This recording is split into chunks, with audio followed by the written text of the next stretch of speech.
So Scott, I guess investing is something that we talk about a lot, and we often get asked a lot of questions about that as well.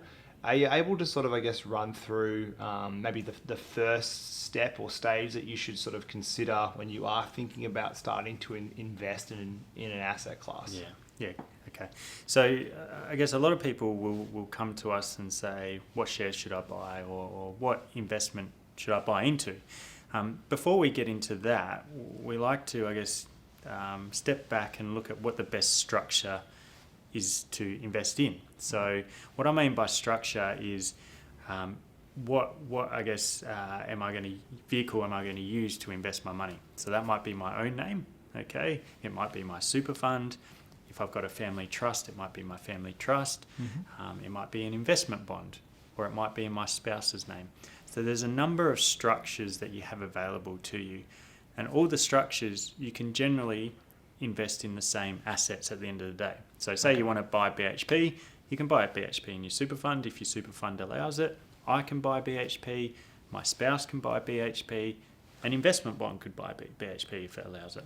So I guess before we get to that point, we just want to look at the structure for the sole purpose of what's going to pay the lowest tax. Okay. And when I'm talking about tax, I mean on capital growth, so capital gains. So capital gains is when I invest, whatever I invest in makes money. So if I invest in BHP and the share price goes from $1 to $2, my capital gain is $1. So I have to pay tax on that when I sell the asset, so when I realise the capital gain.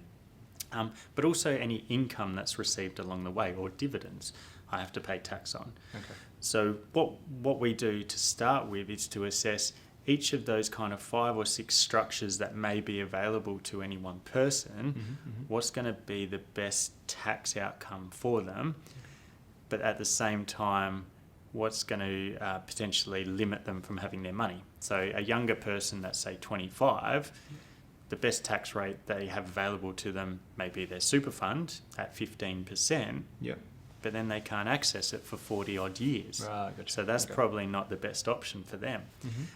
But if they're earning $200,000, their tax rate is going to be around 47.5%. So any money they make, potentially they're losing close to half of it on tax. So maybe an investment bond, or putting it in their non-working spouse's name, who's not earning any income, may be the better option. So yeah, I guess my point being is it's always good to look at the structure first rather than just launching straight into investing in whatever shares or ETFs or managed funds that you want to buy. It's just taking a step back and looking at the tax outcome of that investment.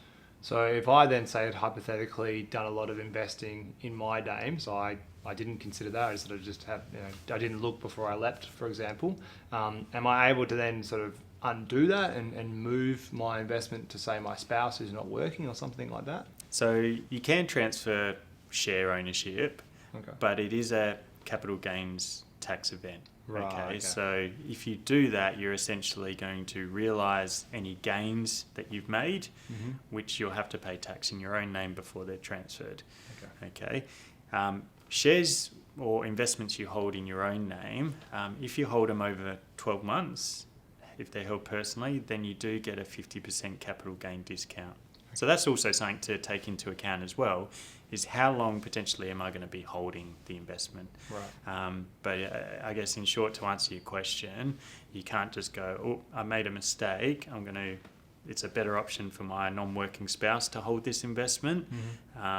You've kind of got to almost unwind it and start again. Pay the tax and start again. So it's very important, I guess, to get that structure right before you even start, because you can't really fix it down the track. Yeah, exactly. Cool, thank you.